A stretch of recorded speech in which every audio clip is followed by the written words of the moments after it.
Imagine करो एक ऐसा दुनिया को जहाँ तुम्हें हर रोज सुबह उठकर स्कूल ना जाना पड़े, हर रोज अपने टीचर का बक बक ना सुनना पड़े। यार लाइफ कितना सेट होता है नहीं? अगर तुम्हारे मन में भी ऐसे ख्याल आ रहे हैं ना, तो आओ यार स्टार्ट करते हैं क्लास 9 इंग्लिश का एक story, the fun they had. आज से लगभग 132 इयर्स के बाद का दुनिया ही है 2157 का, जहाँ वहाँ के बच्चे यार स्कूल नहीं जाते हैं पढ़ने के लिए, सब घर में पढ़ाई कर रहे हैं। बस अब इंसानों की जगह रोबोट्स पर आ रहे हैं बच्चों को। बट रुको, पहले जान लो किसी स्टोरी में कितने कैरेक्टर्स है, एंड देन हम स्टोरी को स्टार्ट करते हैं। तो पहला कैरेक्टर है हमारी छोटी सी 11 साल की बच्ची मार्गी, जो किसी स्टोरी का मेन कैरेक्टर है। दूसरा है 13 साल का टॉमी, नाम पे मत जाना भाई, हमारा मार्गी का पड़ोसी और फ्रेंड। यार मैंने भी ख्वाब देखे थे कि मेरे बगल में कोई बंदी पड़ोसी होती मेरी और मैं उसके साथ बट खैर, जो थर्ड कैरेक्टर है वो है मिसेस जॉन, जो कि मार्गी की मम्मी है। और फोर्थ कैरेक्टर एक मैकेनिकल टीचर, ये एक रोबोट है जिसने इंसानों को रिप्लेस कर दिया है। अब फ्यूचर में इंसान पढ़ाते नहीं है, रोबोट पढ़ाते हैं। भाई साहब, मैं तो अभी बेरोजगार हूँ और फ्यूचर में तो पक्का बेरोजगार रहूंगा मतलब। खैर, आखिरी कैरेक्टर है काउंटी इंस्पेक्टर। अब ये वो बंदा है जो इन मैकेनिकल रोबोट्स को रिपेयर करता है, ठीक करता है। अब कैरेक्टर के डिटेल्स तो मैंने तुम्हें बता दिया, बट स्टोरी का ऑथर कौन है वो तुम मुझे बताओगे कॉमेंट्स पे। अगर नहीं बता रहे ना तो तुम्हारा क्रश देखो तुम्हें मिलेगा नहीं। तो जाओ कॉमेंट्स पे और अपने क्रश का नाम और ऑथर का नाम दोनों बता के आओ। हम बढ़ते हैं स्टोरी की ओर। हाँ, तो कहानी का शुरुआत होता है 17 मई 2157 को, जहाँ मार्गी रात को अपने डायरी पे कुछ लिख रही होती है। अब मार्गी को ना डायरी लिखना बहुत ज्यादा पसंद था, तो उस रात डायरी में लिखती है, today Tom find a real book. देखो यार, वो लोग इतना ज्यादा डेवलप हो चुके थे, इतना ज्यादा डेवलप हो चुके थे कि ना उनके पास स्कूल था, ना उनके पास क्लासरूम था, ना उनके पास टीचर था, और ना उनके पास रियल बुक्स था। हर चीज या तो कंप्यूटराइज या डिजिटलाइज हो चुका था। इन लोगों ने जिंदगी में कभी रियल बुक दिखा नहीं था। तो इस डायरी में मार्गी लिख रही होती है कि आज टॉमी को एक रियल बुक मिला, और ये सोचते सोचते वो याद कर रही होती है कि उसके दादाजी ने कहा था कि जब वो छोटे थे ना, तो उनके दादा ने बताया था उन्हें कि उनके समय पे ना स्टोरीज ऐसे किताबों में प्रिंट होता था, फिर स्टोरी में सीन शिफ्ट होता है, और अब दिखाया जाता है कि मार्गी और टॉमी उस पुराने सी किताब को पढ़ रहे हैं। टॉमी उस किताब के पन्नों को पलट रहा था, बट उन पन्नों में जो लिखे हुए वर्ड्स थे ना, वो मूव नहीं कर रहा था जैसे कि उसकी स्क्रीन पे नॉर्मली करता था। वो बार बार एक एक पन्ने पलटा रहा था और दोबारा वापस आके देख रहा था, तो जो वर्ड जहाँ था वही है, क्योंकि ये स्क्रीन नहीं है। अब ये देख के टॉमी भी लाइक कितने बेकार की किताब है। उस जमाने के लोग तो एक बार किताब को पढ़ते होंगे और फेंक देते होंगे, क्योंकि इनके समय में ना टेली बुक हुआ करता था, जो कि तुम कह सकते हो डिजिटल बुक्स, जहाँ पे तुम्हें हजारों स्टोरीज मिलेगा, और अगर तुम चाहो तो खुद से भी ऐड कर सकते हो स्टोरीज। अब मार्गी को ना टेली बुक्स के बारे में भी इतना पता नहीं था, क्योंकि वो छोटी थी 11 इयर्स, जबकि टॉमी जो कि 13 साल का था, उसे आइडिया था टेली बुक्स के बारे में। बट फिर भी मार्गी टॉम के बातों से एग्री करती है और पूछती है कि तुम्हें ये किताब कहाँ मिला। टॉमी कहता है कि मुझे ये घर के एटिक पे मिला। अब जिन्हें एटिक नहीं पता, तुमने नेटफ्लिक्स पे यार मूवीज तो देखा ही होगा, ये भूतों का फेवरेट जगह होता है। यूरोप में जितने भी घर बनते हैं ना, उन घरों के ऊपर एक स्टोर हाउस टाइप का कुछ होता है, जहाँ में चीजें रखते हैं, और उसी को एटिक कहते हैं। और जैसे मैंने बताया कि एटिक यार भूतों का फेवरेट प्लेस है। तुम कोई भी हॉरर मूवी देख लो यार, एटिक पे भूत ही मिलेगा। खैर, बैक टू द स्टोरी। मार्गी पूछती है ये किताब किसके बारे में है, तो टॉमी आगे से कहता है कि ये किताब स्कूल के बारे में है। तो मार्गी कहती है स्कूल के बारे में क्या ही लिखा है। अब मार्गी को ना स्कूल से नफरत था, और ये नफरत तब और ज्यादा बढ़ जाता है जब मार्गी का जो मैकेनिकल टीचर है उसे लगातार ज्योग्राफी पे टेस्ट के ऊपर टेस्ट दिए जा रहा था, क्योंकि मार्गी का मार्क्स हर एक टेस्ट पे मेरे सेल्फ रिस्पेक्ट की तरह ही रस के सामने गिर ही जा रहा था। नहीं, सही में मैं ना अपने क्रश को देख के पिघल जाता हूँ। हाँ, जब से मैंने उसे देखा है ना, तब से मुझे और कोई बंदी पसंद ही नहीं आती। बट यार वो मुझे पसंद नहीं करती, तो अब मैं उसका फ्रेंड जोन हूँ। ठीक है, होता है, लाइफ है।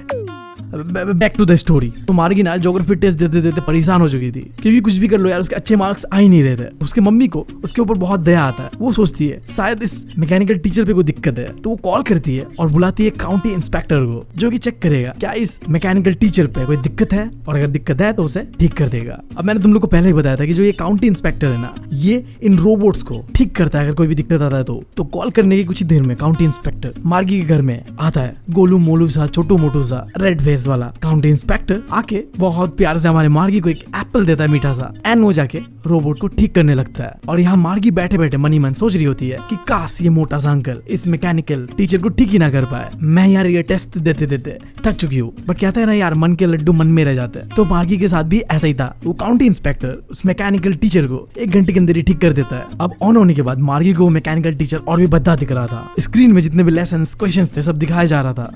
फिर जैसे आजकल के कंप्यूटर्स पे तुम्हें दिखते हैं कई सारे स्लॉट्स, जहाँ पे तुम पेन ड्राइव डाल के डेटा ट्रांसफर करते हो। एग्जैक्टली इसी तरीके से ही जो मैकेनिकल टीचर होता है उस पे भी एक स्लॉट होता है जिसे कहते हैं होमवर्क स्लॉट, जहाँ पे मार्गी को अपना होमवर्क को सबमिट करना होता है। बट यहाँ पे देखो, उस समय में किताबें नहीं होते थे, मैंने बताया तुम्हें। तो मार्गी जो भी लिखती थी ना, वो कंप्यूटराइज लैंग्वेज पे लिखती थी, जिसे कहते हैं पंच कोड, एक कॉम्प्लेक्स कंप्यूटर लैंग्वेज जो कि उस समय के बच्चों को सीखना ही होता था, ताकि वो इस तरीके से मैकेनिकल टीचर्स के साथ पढ़ सके। अब यहाँ मार्गी को ये दिक्कत होता है कि होमवर्क मिलता है, वो मेहनत से करती है, and with in the second उसका रिजल्ट भी आ जाता है, मार्क्स भी मिल जाता है, बेचारी को 1 मिनट का सांस लेने का मौका नहीं मिलता है। और अगर इसको तुम आज के समय के साथ कंपेयर करते हो तो हमारे टीचर या टेस्ट लेने के बाद टेस्ट कॉपीज अपने बैग में फेंक देते हैं और 2-3 हफ्ते ऐसे ही पड़े रहते हैं। वो टीचर खुद भूल जाती है कि उसने कब टेस्ट लिया था। मुझे तो शक है यार, कभी कभी तो वो अपने टेस्ट कॉपीज को गुम भी कर देते हैं और मनगढ़ंत मार्क दे देते हैं। जो स्टूडेंट टीचर का फेवरेट होगा उससे ज्यादा मार्क्स, और जिससे पंगा चल रहा होगा उसे फेल करा देगी।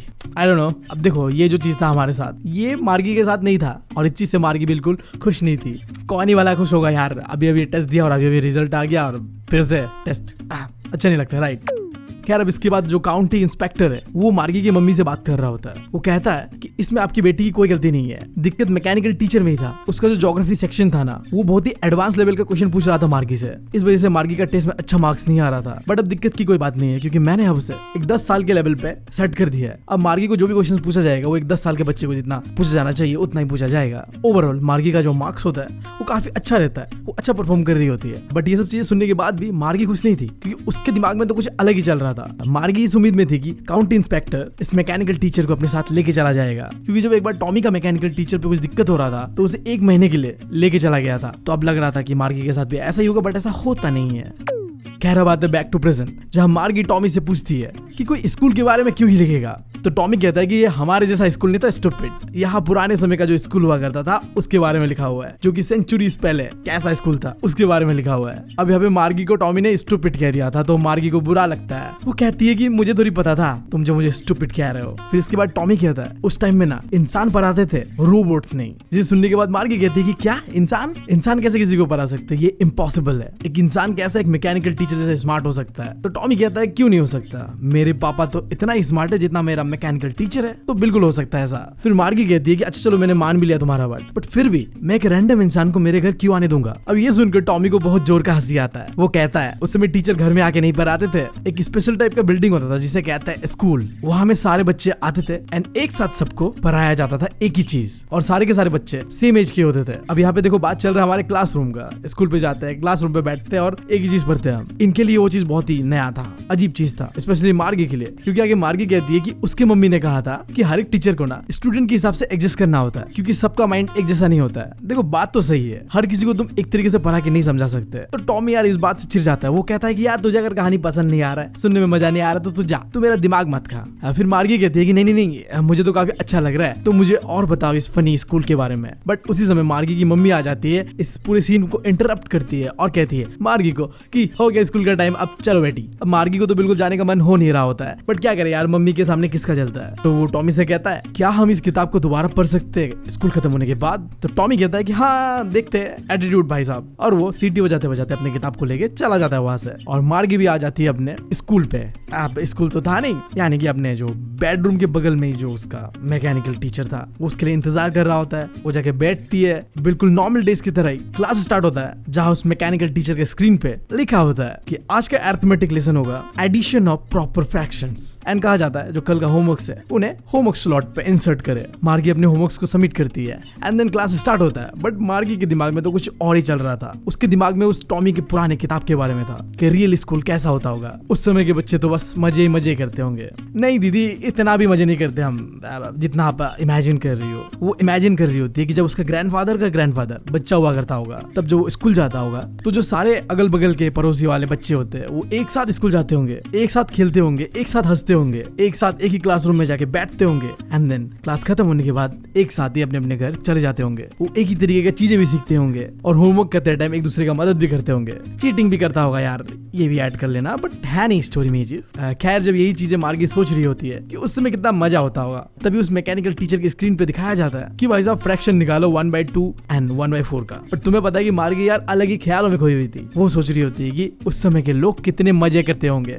इसीलिए इस वीडियो का टाइटल भी है द फन दे हैड, यानी कि हम यार हमारा बात चल रहा है यहाँ पे कि हम कितने मजे करते हैं। मैं जेन्युइनली बताओ तो इतने भी मजे नहीं करते जितना मार्गी दीदी सोच रही है। यार तुम्हारा भी मजा था मार्गी दीदी, घर में बैठो चिल मारो। बट हाँ, जब हम स्कूल जाते हैं क्लासेस करते हैं तो हमारा दोस्त ही होता है। और यार सही बताओ ना तो यार स्कूल लाइफ जो होता है ना वो बेस्ट होता है, क्योंकि तुम नए नए दोस्त बनाते हो जो कि आगे जाके तुम्हें बहुत ज्यादा याद भी आता है। अगर तुम मुझसे पूछो, मैं अपने पुराने दोस्तों को जो स्कूल फ्रेंड थे उन्हें बहुत ज्यादा याद करता हूँ यार। यार, वो भी क्या दिन थे यार। वो जो दोस्ती होता था ना वो दिल से होता था, मतलब ही नहीं होते थे उस समय लोग। खैर अब तो हम बड़े हो गए, मतलब ही हो गए, बट आई होप तुम लोग एंजॉय कर रहे हो। सो अपना स्कूल लाइफ जरूर एंजॉय करना। इसी बात के साथ मिले तो अलविदा। Thank you, love you all.